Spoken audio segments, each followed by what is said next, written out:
방송에서 제공하는 투자 정보는 투자 판단에 대한 조언입니다. 방송에서 제공하는 주식의 가치, 가격 상승 및 가격 하락에 대해서는 방송사에서 보장하지 않습니다.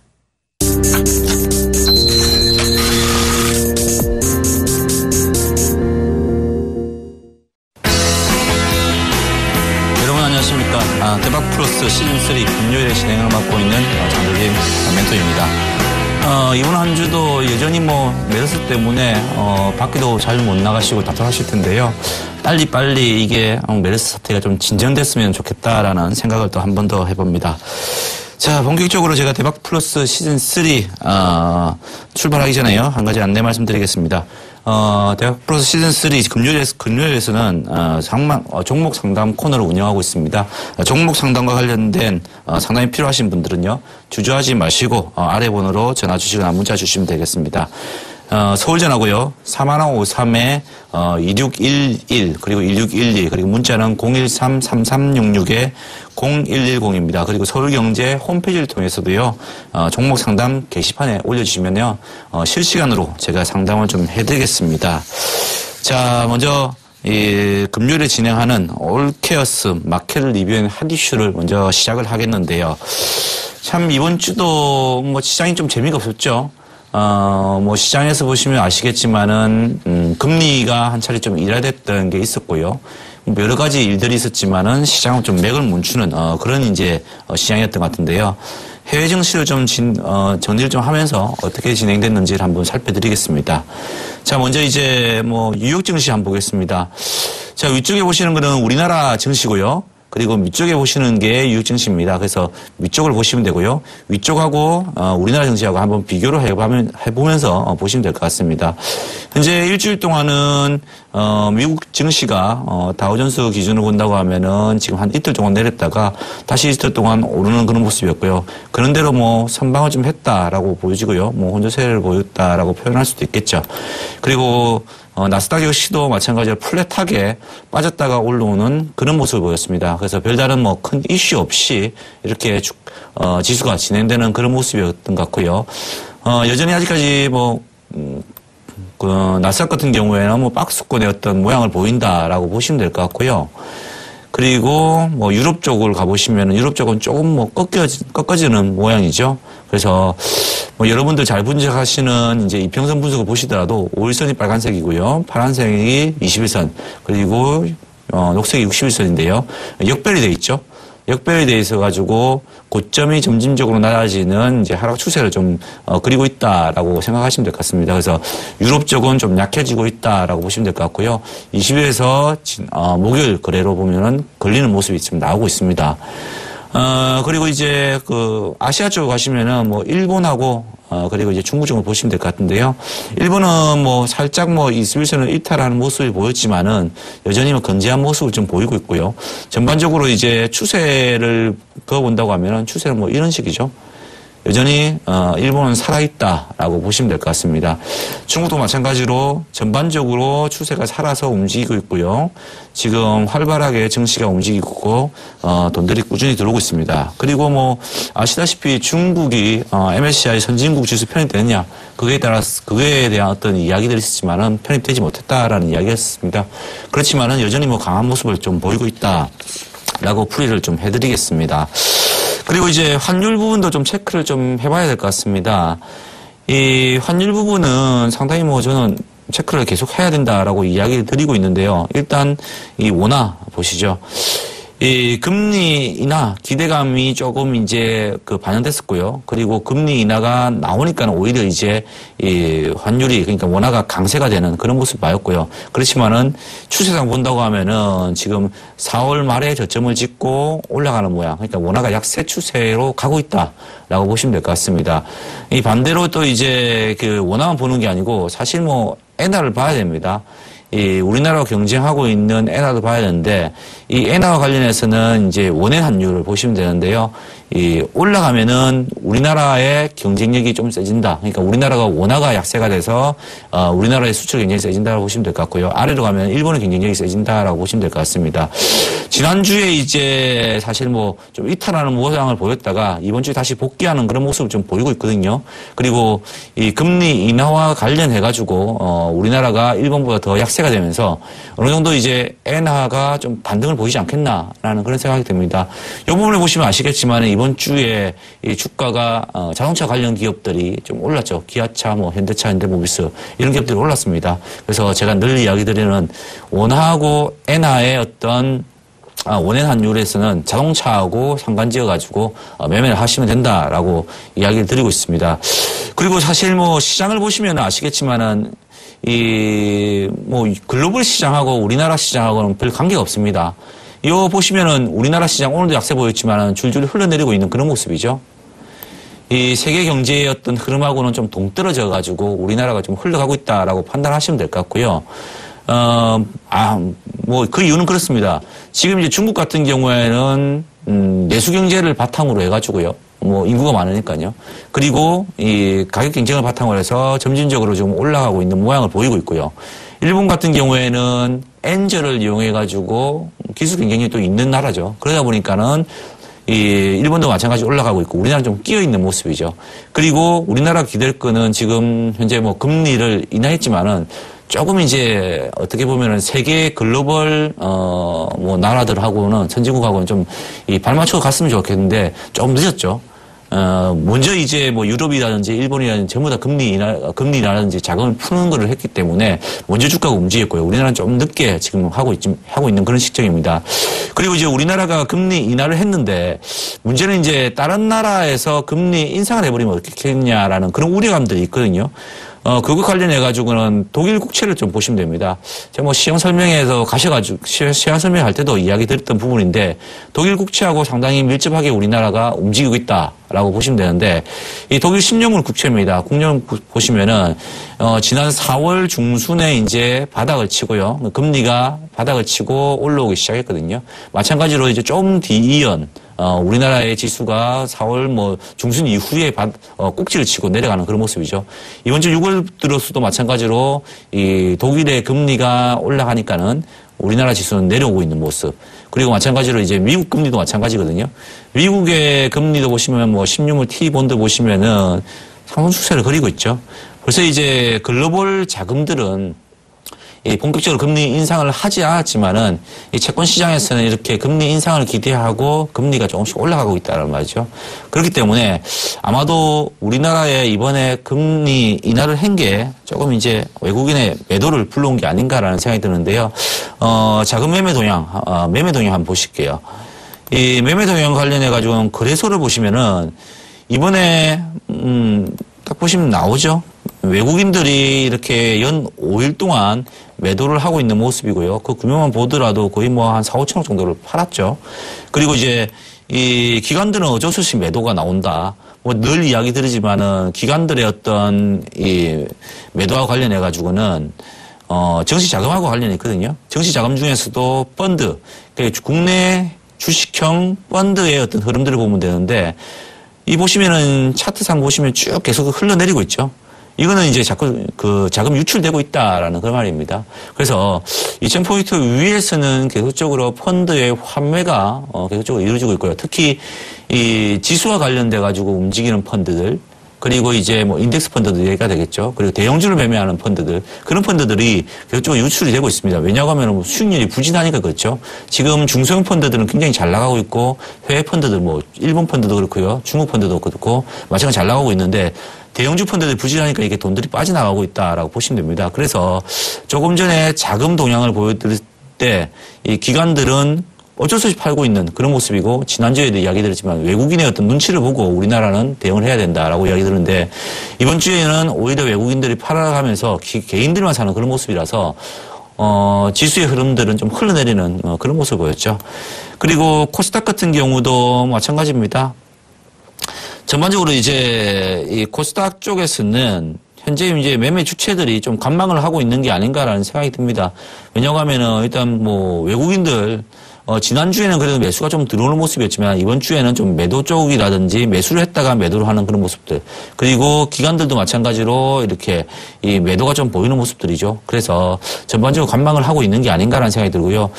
개인들도 마찬가지로 샀다 팔았다를 하고 있는 모습이죠. 그래서 특별한 주체 없이 이번 주는 좀 흘러가는 모습이 아닌가라는 생각이 듭니다.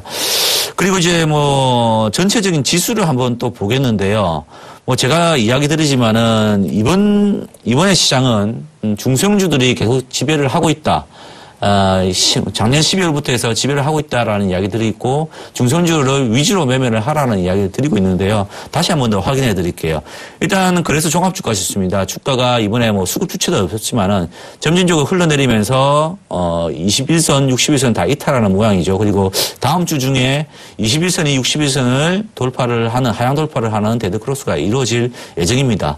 그리고 이 종합주가 지수가 이런데요. 이 정도 위치입니다. 한번 보시고요. 그리고 대형주의 위치를 보시죠.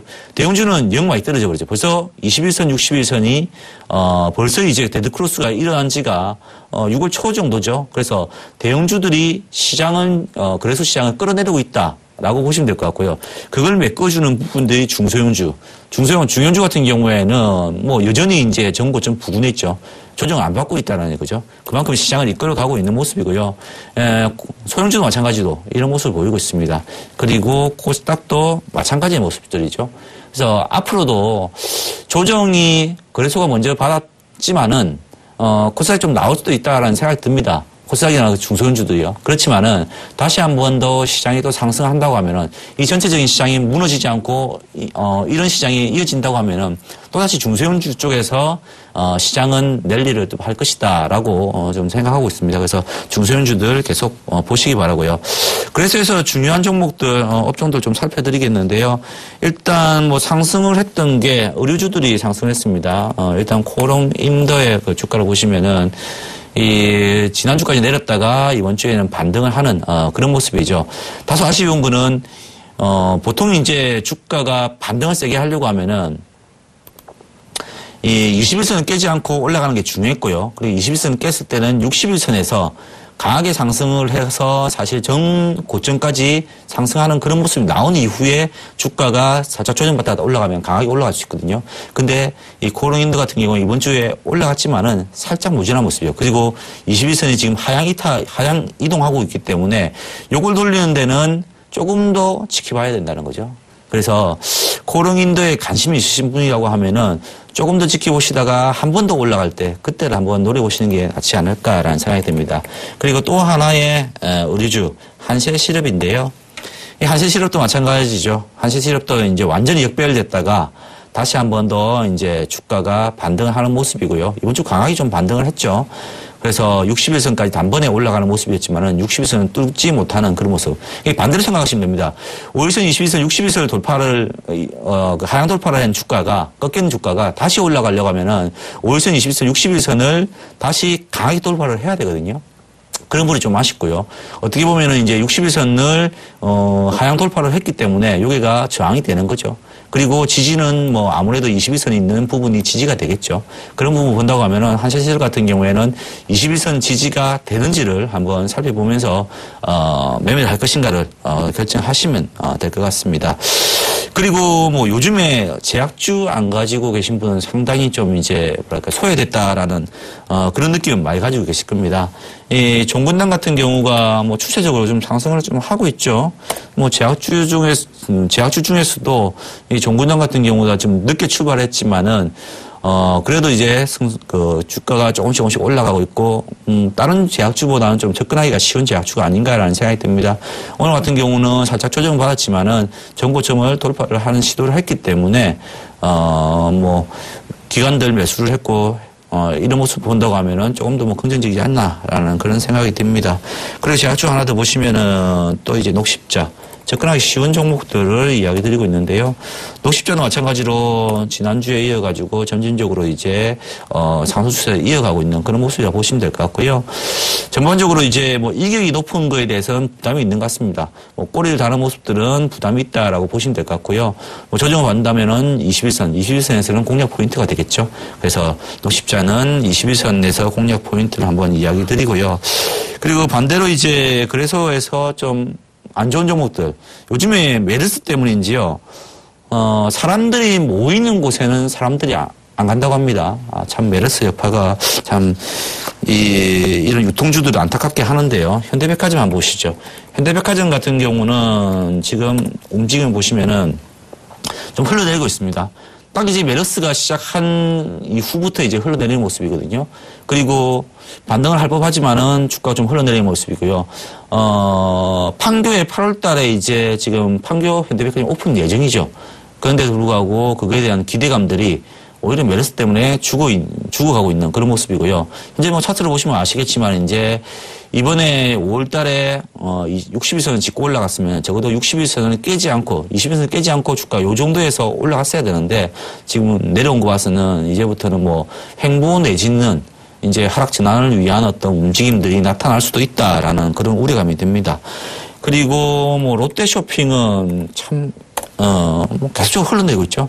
제1롯데월드 이후부터 해서 주가가 계속 흘러내리고 있고요.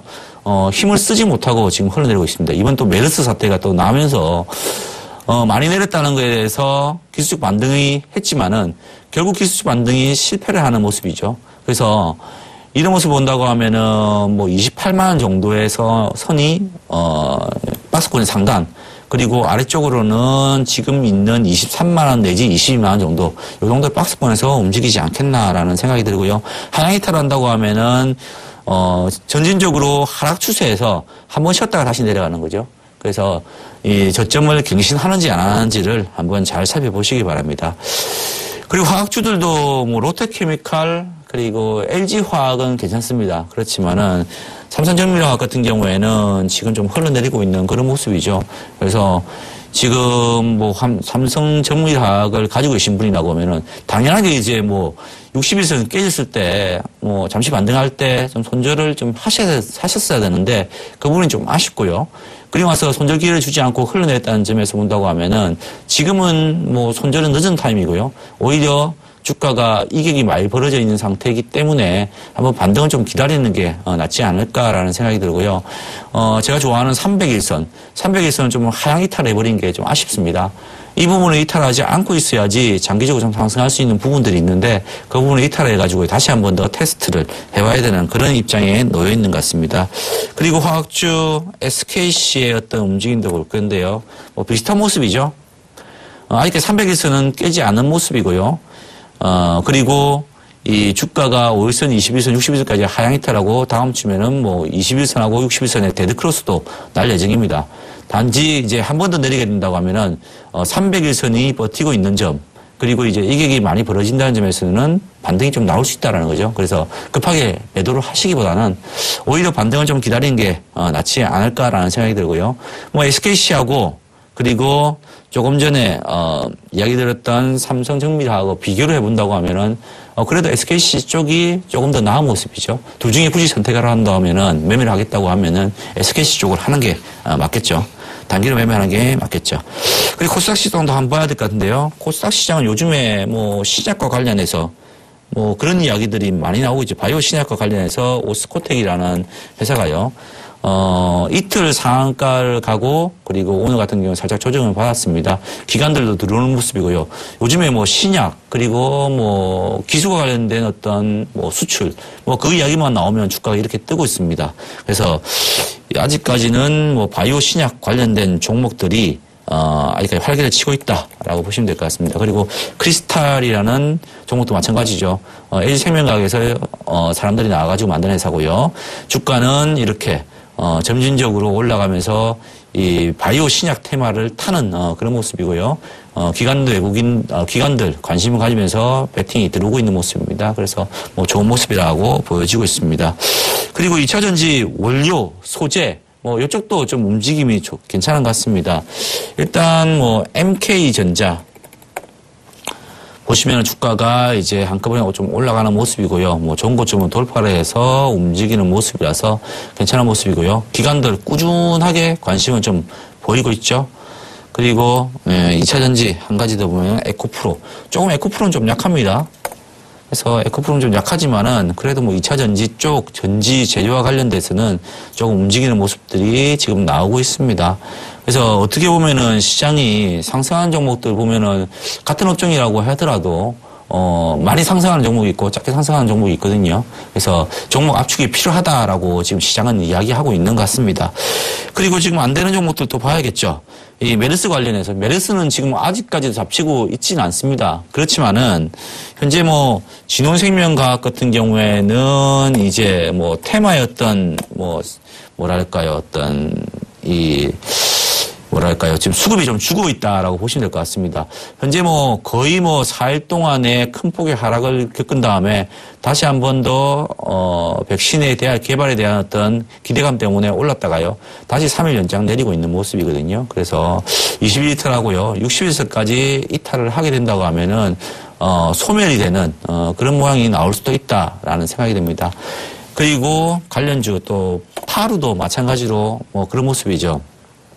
파루가 사실 진원생명과학보다는 조금 더 좀 유지를 좀 많이 했습니다. 왜냐고 하면은 이 손세정제 아니면 마스크 그런 관련주들이 아무래도 실용적이고 실질적으로 매출이 많이 발생했거든요. 마스크가 없어서 못 팔 정도로 이제 마스크 구하기 어렵다고 하는데요. 그리고 손세정제 마찬가지로 굉장히 많이 판매가 됐다고 합니다. 그래서 실적과 관련해 가지고 이제 이야기가 좀 나왔기 때문에 주가가 하루 정도 더 견뎠지만 결국 이제 이런 테마가 실적이 받쳐주지 않으니까는 주가는 내려가고 있는 그런 모습이라고 보시면 될 것 같습니다. 그리고 홈쇼핑 관련주들도 좀 내리는 모습이었는데요. 일단 GS 홈쇼핑 한번 보시겠습니다. GS 홈쇼핑 같은 경우도 지금 주가가 근 2주째 그냥 흘러내리고 있는 모습이죠. 그리고 이 전체적인 어떤 모습을 본다고 하면은 25만원권에서 매물을 받고 그리고 2단 하락을 하는 그런 모습이고요. 길게 본다고 하면은 이 정도 19만원에서 25만원 사이 박스권 정도를 볼 수 있겠죠. 이 정도에서 매매를 하시면 될 것 같습니다. 그리고 CJ 오쇼핑도 마찬가지로 흘러내리는 모습이죠. 그래서 비슷한 모습이죠. 그래서 어떻게 보면은 이제 같은 종목군끼리 같이 움직입니다. 그래서 이 한 종목만 움직인다고 하면은 그 종목이 좀 약해질 수가 있지만은 같이 움직인다고 하면은 오히려 또 매매하기가 쉽거든요. 그래서 만약에 A라는 종목이 어떤 테마에 타거나 아니면 어떤 업종군이다. 그러면 다른 그 테마나 아니면 업종군의 종목들도 한번 살펴보시기 바랍니다. 그러면은 그 중에서도 이제 세게 가는 종목들, 그런 종목 잡으시거나 아니면 같이 뭉쳐다니는 종목에서 매매하신다고 하면은, 단기 매매는 하기 쉽다라고 생각을 하고 있습니다. 그래서 이번 주에는, 대형주도 약세를 지속했고요. 그리고 중소형주도 좀 혼조세를 보였다라고, 좀 전체적으로 시장을 정리해 보겠습니다. 자, 이렇게 해서 올케어스 마켓 리뷰는 핫 이슈를 제가 풀어봤고요. 이번 시간은 상담 시간입니다. 종목 상담과 종목 상담이 궁금하신 분들은 주저하지 마시고 전화 주시기 바랍니다. 문자 주셔도 되고요. 전화는 02-3153-2611에서 2612 그리고 무료 문자는 013-3366-0110입니다. 그리고 서울경제 홈페이지 종목 상담 게시판을 통해서도요, 신청해 주시면은 바로 제가 실시간으로 상담을 좀 해드리겠습니다. 자, 시청자분 연결되어 계시네요. 안녕하십니까? 네, 안녕하십니까. 오래간만에 뵙겠습니다. 예, 안녕하세요. 네, 잘 지내셨죠? 예. 자, 어떤 종목이 궁금하셔서 전화 주셨습니까? 제가 그때 그 종목으로 너무 속을 썩어가지고, 예. 다른 종목들 좀 좋은 종목 찾아보다가, 루보를 예. 1,100원에 100% 사게 됐는데, 신경 쓰지 않고 가지고 있었는데, 예.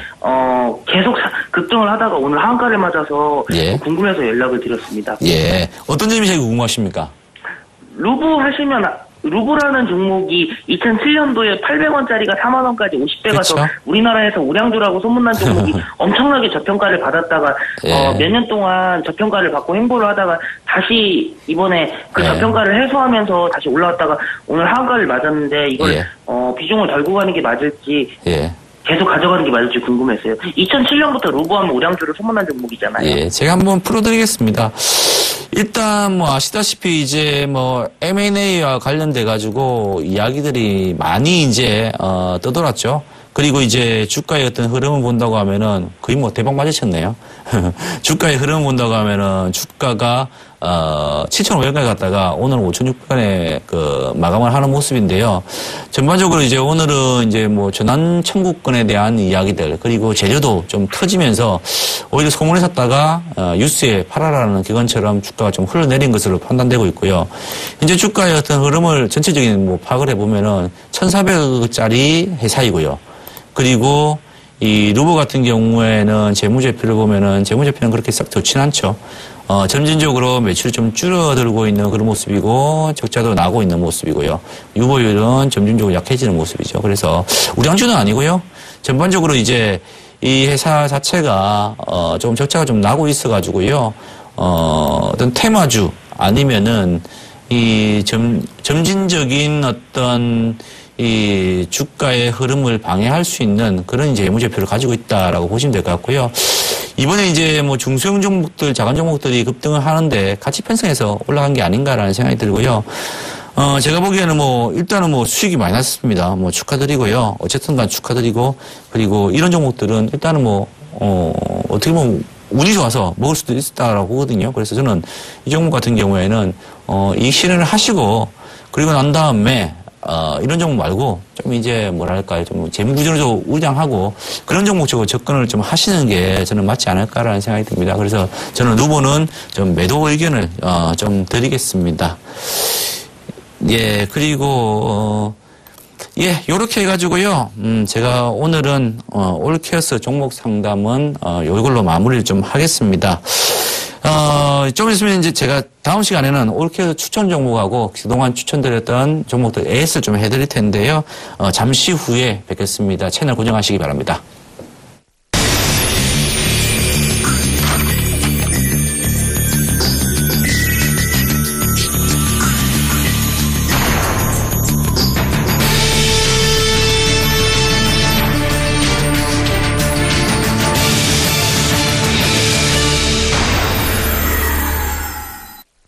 예, 이번 시간에는 올케어스 추천 종목입니다. 제가 장기적으로 괜찮은 종목들을 하나씩 가져와서 소개를 드리고 있습니다. 제가 추천 포인트를 이야기 드리고요. 왜 추천드리는가를 이야기 드리니까는 한번 잘 보시기 바라고요. 먼저 이제 지난주까지 추천됐던 종목들 어떤 흐름을 보이고 있는지를 한번 보겠습니다. 자, 일단 장대진 멘토의 300클럽 포트폴리오입니다. 근데 효성이 계속적으로 잘 나가고 있죠. 지금 77% 정도의 수익률을 보이고 있고요. 스카이라이프가 2.2% 그리고 KT가 1.0. 전반적으로 시장에 대해서 제가 자신이 없어서 좀 보수적으로 좀 편입을 좀 해놨습니다. 그리고 파인 디지털이 마이너스 3.3% 보이고 있고요. 기아차가 아쉽게도 전진 저점을 탈락하고 이탈하는 바람에 손절이 나갔었는데요. 뭐 개인적으로 저는 뭐 괜찮다고 생각합니다. 그리고 SM이 이제 마이너스 5%를 보고 있습니다. 먼저 기아차부터 제가 좀 점검을 좀 해드릴게요. 자, 뭐 기아차 같은 경우에는 제가 원엔 환율과 관련해 가지고 계속적으로 이야기를 드렸던 종목입니다. 아쉽게도 근데 이제 원엔 환율이 살짝 전저점을 이탈하면서 같이 이제 이탈하는 그런 모습을 보였습니다. 그렇지만은 이번에는 다시 돌아오니까는 주가가 다시 올라가는 모습이죠. 그래서 뭐 다시 재접근하려도 된다라고 생각하고 있고요. 뭐 지금 주가는 이 정도 선이면은 싸다라고 생각합니다. 그리고 그 전세적인 자산 가격은 PBR 가격이 주당 PBR이 55,000원 정도 나오고 있기 때문에 예, 전반적인 어떤 모습은 이 원엔 환율만 돌아선다고 하면은 55,000원까지는 갈 수 있다라고 생각하거든요. 그래서 아쉽게도 이제 손절선을 터치를 하면서 주가가 이제 손절이 나갔지만은, 저는 뭐 가지고 계신 분이라고 하면 그대로 가져가는 거 유효하다라고 생각합니다. 그리고 뭐 KT하고 스카이라이프 좀 볼까요? KT 같은 경우에는 좀 보수적으로, 제가 추천을 드렸었는데요. 뭐 요즘에 시장이 별로 안 좋지 않습니까? 종목을 굉장히 압축을 해야 되고 작은 종목들을 추천하는데 거기에 대해서는 좀 자신이 없어서 제가 이제 보수적인 종목 KT를 추천드렸었는데 움직임은 그대로입니다. 옆으로 행보하는 모습이고요. 이 핵심은 그거죠. 지금 2014년까지 대규모의 구조조정을 완료했습니다. 그래서 2014년까지 이제 이익을 내지 못했습니다. 그러면서 배당까지도 주지 않는 뭐 그런 모습들이 나왔지만은 2015년도 1분기 보시면은 뭐 굉장히 좀 수익이 다시 돌아오는 그런 모습을 보였습니다. 그리고 마찬가지로 이 올해 이대로 수익이 지속된다고 하면은 과거의 배당, 뭐 주당 2,000원까지 줬지 않습니까? 그 정도의 배당까지도 나올 수 있다라는 기대감을 가지고 있는 종목이거든요. 그래서 3만 원 언더면은 거의 뭐 그 수익률, 배당 수익률 한 7% 정도 나오기 때문에 이 종목을 접근해 드렸고요. 중장기적으로 한번 이 종목은 가져가야 될 종목이 아닌가라는 생각이 들고요. 일시적으로 이제 지난번 같이 뭐 구조조정이라든지 일시적인 비용이 들어갈 게 없기 때문에 아마도 올해는 배당 수익주로 해가지고 한번 가져가 보시는 게 맞지 않겠나라고 생각합니다. 그리고 스카이라이프도 이제 KT 자회사죠. 좀 보수적인 종목이죠. 이 전반적인 어떤 움직임 보시면은 천천히 움직이고 있습니다. 그리고 UHD TV에 대해서 뭐 이야기를 좀 드렸고요.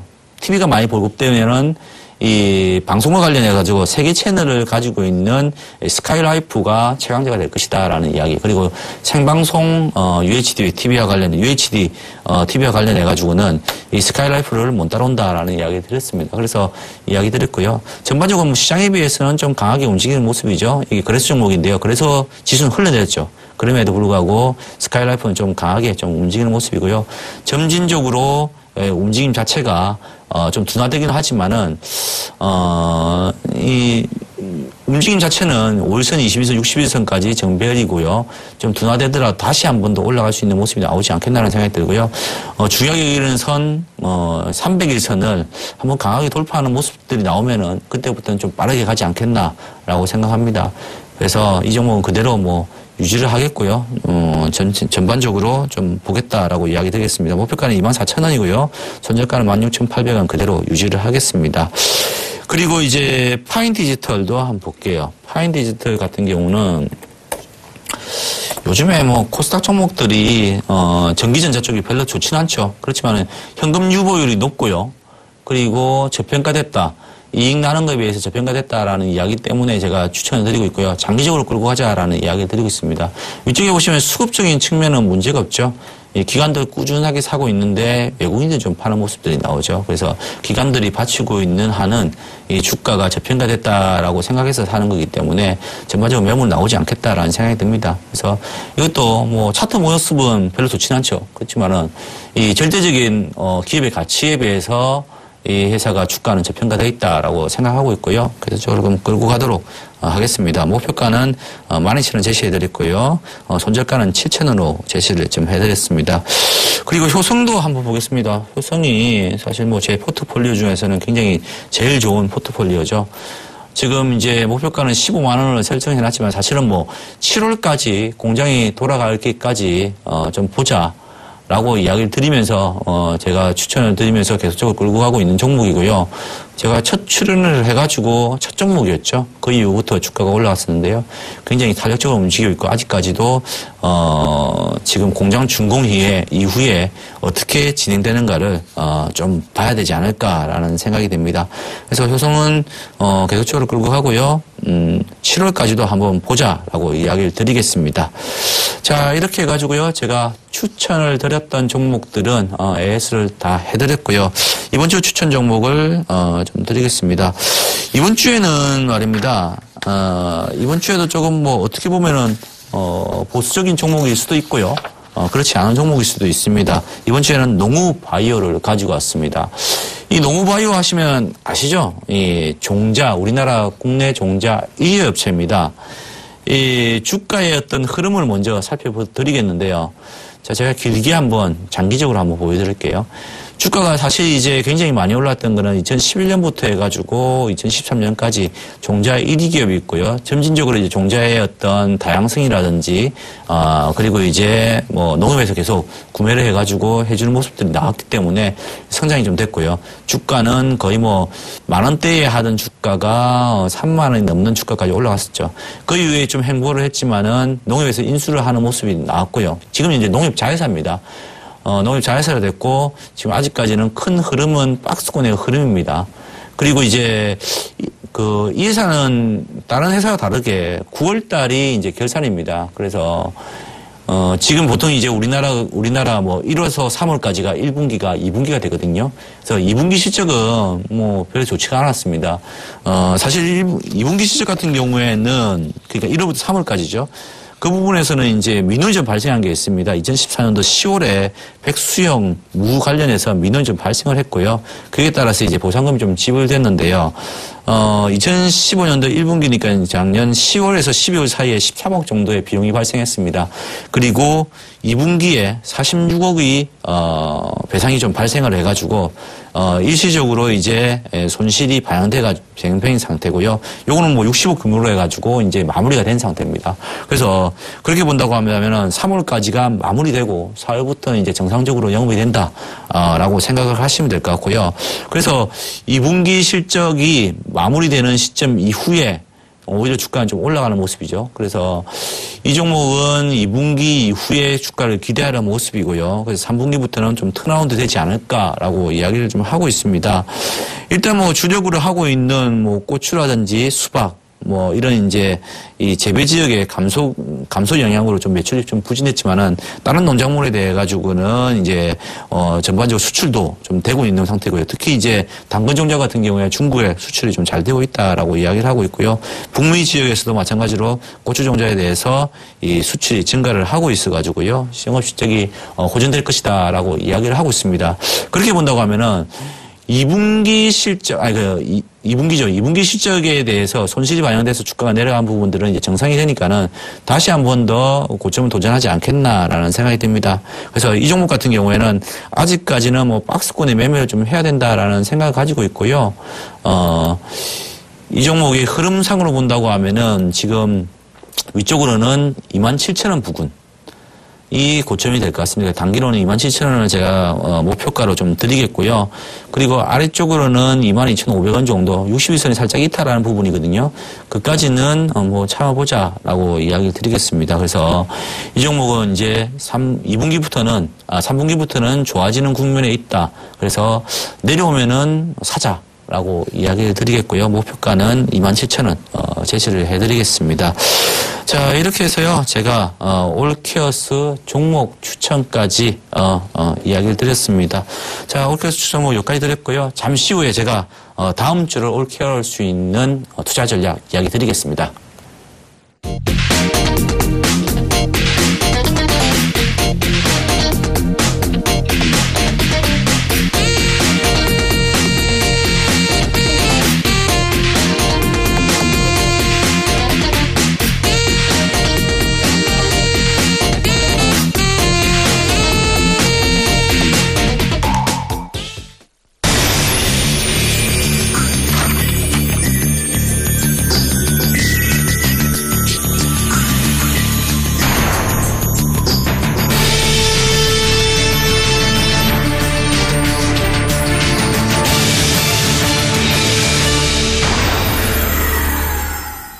예, 다음 주 어떻게 시장을 대응해야 될지, 제가 또 힌트를 좀 드리겠습니다. 제가 시장에 대해서는 이제 조금 혼조세가 지속된다라는 이야기를 계속 드리고 있습니다. 그리고 다음 주 같은 경우에 좀 중요한, 이벤트가 있죠. 이 중요한 이벤트가 뭐냐, 6월 15일부터 상하한가 폭이 30%로 확대됩니다. 그래서 이 결정이 나고 나서 사람들이 굉장히 이제 궁금했죠. 도대체 30%까지 확대돼 버리면은 이 변동성 때문에 주식을 하겠냐, 주식 투자를 하겠냐라는 그런 이제 이야기를 굉장히 많이 했었거든요.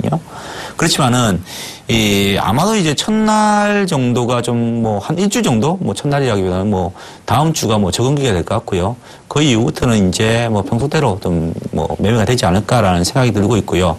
그리고 이제 상한가 확대폭과 관련해 가지고 또 그래야 하시는 증권사에 한번 문의를 해보셔야 될 것 같습니다. 왜냐고 하면은 이 어떤 증권사들은 이제 상한가 폭이 커지니까는 이 뭐 신용을 쓰시거나 아니면 담보대출을 하시는 분들한테 이 담보 비율을 좀 높이는 경우도 있고요. 그리고 그대로 유지하는 증권사도 있고요. 그리고 담배 비율이 보통 140%였는데 기존에는요. 그 이하로 갔을 때는 반대 매매를 나가는 게 발생하고 나서 D+2 2일 뒤에 나가는 경우도 있는 2일 뒤에 나간다는 회사도 있고요. 그리고 하루 뒤에 나간다는 회사도 있습니다. 그래서 그 부분들은 여러분들이 거래하시는 증권사에 꼭 확인을 한번 해보시기 바랍니다. 자, 뭐 저는 그렇습니다. 뭐 상한폭이 확대됐지만은 뭐 선진국들은 뭐 미국 같은 경우에 상한폭이 아예 없죠. 그래도 오히려 변동성이 좀 줄어들면서 지수가 좀 움직이는 그런 모습이 보이고요. 그리고 일본 같은 경우도 우리나라보다도 상한폭 변동폭이 큽니다. 그렇지만은 뭐 그렇게 크게 요동치고 그러진 않거든요. 그래서 뭐 한 일주일 동안은 아마도 이제 뭐 적응 기간이다라고 보시면 될 것 같고요. 오히려 이제 뭐 상한가가 가서 못 사는 경우, 그리고 하한가가 가서 못 파는 경우, 그런 경우가 이전에 발생했죠. 근데 뭐 30%로 확대되면은 아마도 그게 대해서는 좀 매매가 좀 자유롭지 않을까라는 생각이 들고요. 뭐 매매가 많이 든다고 하면은 뭐 수수료 이렇게 매매가 많이 되니까는 뭐 증권사들이 오히려 이제 뭐 수혜가 되지 않겠나. 저는 뭐 그렇게 생각하고 있습니다. 자, 그래서 일단 뭐 다음 주는 뭐 이런 상한가 폭이 확대됨으로 인해 가지고 투자 심리는 조금 위축될 수 있다라는 점은 한번 염두에 두시고요. 그리고 이제 금리 인하가 됐죠, 이번에. 금통위에서 이제 1.75에서 1.5로 낮췄습니다. 그러면서 이제 외국인들이 제가 제일 처음에도 보셨지만은 전반적으로 외국인들이 자금을 좀 빠져나가고 있는 뭐 그런 모습이죠. 그래서 딱 이제 보시면은 이제 이번 주에부터 해가지고 빠져나가는 모습이거든요. 8일부터 해서 이렇게 쭉쭉쭉 빠져나가는 모습인데 다음 주도 이런 영향이 있는지를 반드시 좀 살펴봐야 될 것 같고요. 외국인이 이렇게 시장에 대해서 좀 부진하게 대응을 한다고 하면은 아마도 우리나라 시장에서는 이제 매수 주체가 좀 없지 않습니까? 그러다 보니까는 그런 것들도 시장이 조금 이제 뭐 부진한 뭐 그런 요인이 될 수 있겠다라는 생각이 들고 있고요. 외국인들이 돌아오는가 돌아오지 않는가를 좀 살펴봐야 될 것 같고, 특히 오늘 같은 경우를 좀 자세히 살펴드리면 오늘 외국인들 선물을 6,290계약을 매도를 했습니다. 선물 옵션 만기일 이후에 또 이제 6,290계약을 또 매도를 하면서 향후 단기 시장에 대해서는 조금 이제 부정적으로 보는 게 아닌가라는 뭐 그런 생각이 좀 들고 있는데요. 아무튼 이제 뭐 외국인들이 이런 시각을 가지고 접근한다고 하면은 저희도 뭐 그게 맞춰가지고 대응을 해가지고 매매를 하시면 된다라고 생각을 좀 하고 있습니다.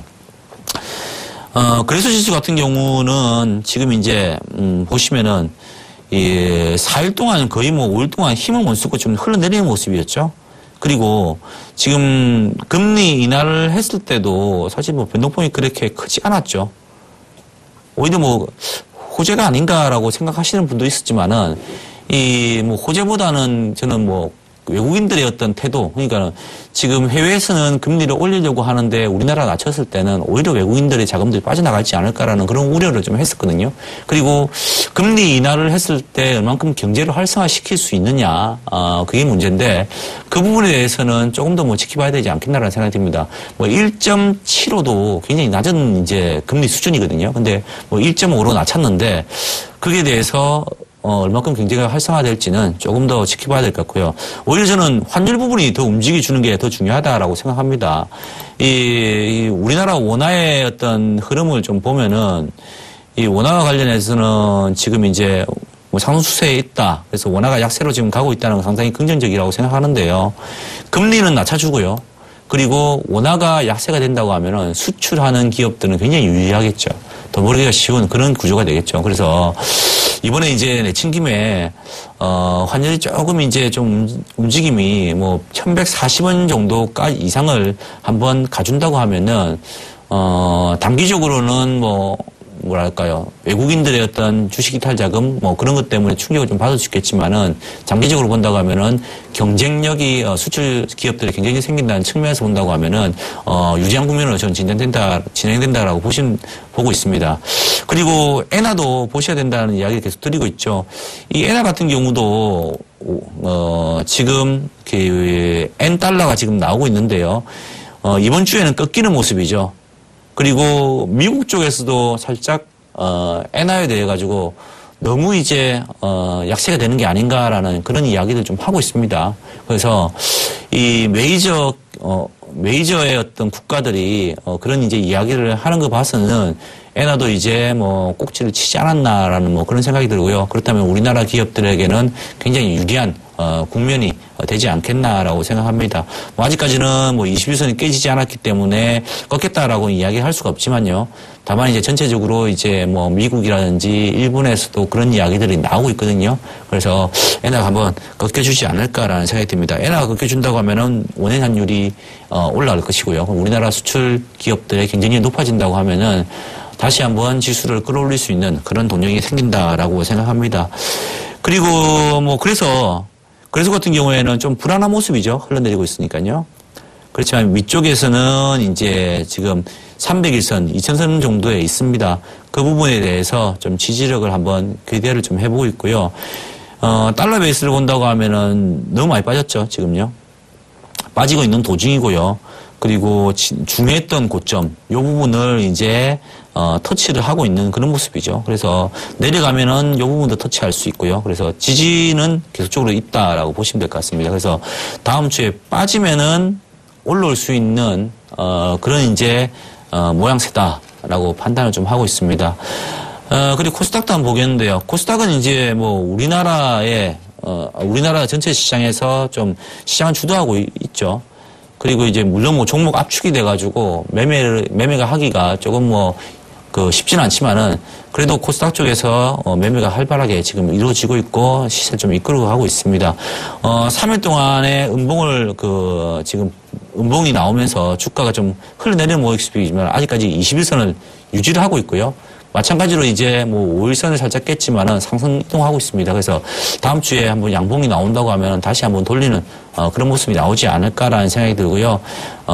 지금 세 개의 음봉이 발생하는 데 대해서는 조금 혼조세가 되지 않겠나라는 생각이 듭니다. 그래서 만약에 월요일부터 해서 돌리는 모습이 나온다고 하면 굉장히 좋은 모습이 나올 거다. 그렇지 않고 21선을 이탈하는 모습이 나온다고 하면은 61선까지의 어떤 조정도 염두에 두고 혼조세를 생각하고 이렇게 대응을 좀 하셔야 되지 않겠나라는 생각이 듭니다. 그래서 전체적으로 시장을 정리를 해보면은 사실 대형주를 접근하기에는 재미가 없습니다. 그리고 중소형주를 접근하기에도 사실 이제 보시다시피 이제 신약 관련된 바이오 헬스 기업 그런 기업들만 이제 압축돼서 움직이거든요. 그래서 그런 기업들을 잡지 못한다고 하면은 오히려 이제 무리하게 매수를 해가지고 계좌에 주식을 채워넣는 것보다는 오히려 이제 관망 자세를 한 주 정도 더 취해보시는 게 낫지 않을까라는 생각이 듭니다. 그래서 지난주 이어서 이번 주도 마찬가지로 관망 자세를 하시는 게 바람직하지 않겠나라는 생각이 들고요. 주식 비중은 압축을 하되 잘 나가는 종목들은 놔두시고요. 그리고 주가가 좀 꺾어지거나 아니면은 이제 성장성이 좀 둔화되는 기업들은 좀 이제는 버리셔야 되는 게 아닌가라는 생각이 듭니다. 그래서 무리한 매수보다는 관망 자세가 바람직하다라고 이야기를 드리겠습니다. 자, 이렇게 해서 제가 대박 플러스 금요일 진행을 해봤습니다. 이렇게 투자의 전략까지 진행을 해봤는데요. 오늘 좀 많이 도움이 되셨습니까? 다음 주도 좀 재미는 없겠지만요. 그리고 메르스가 빨리 잡혔으면 저는 좋겠습니다. 주말 잘 보내시고요. 다음 주도 한번 힘차게 출발하시기 바랍니다. 감사합니다.